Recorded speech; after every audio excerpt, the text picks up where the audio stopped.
Wafatnya aktor senior Epy Kusnandar pada 3 Desember tahun 2025 turut memunculkan kembali rasa penasaran publik mengenai istri pertamanya yang selama ini tak pernah terungkap ke publik. Selama berkarir, Epy dikenal sangat tertutup soal kehidupan pribadi, termasuk pernikahan pertamanya yang tidak pernah dibahas keluarga maupun media.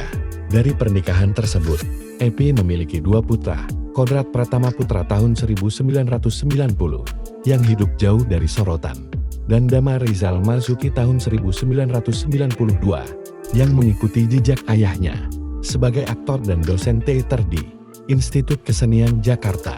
Setelah bercerai, Epy menikah dengan Karina Ranau pada tahun 2008 dan dikaruniai seorang putra, Quentin Stanislavski Kusnandar, yang juga mulai aktif di dunia seni peran.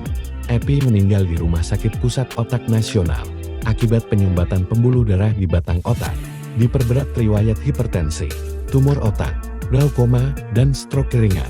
Jenazahnya dimakamkan pada 4 Desember tahun 2025 di TPU Jeruk Purut. Meski ia pernah berwasiat ingin dimakamkan di Garut, kabar duka pertama kali diumumkan istrinya, Karina Ranau, lewat Instagram. Publik kini kembali mencari informasi mengenai mantan istri pertama Epy. Namun hingga kini identitasnya masih tidak diketahui dan belum pernah dipublikasikan keluarga.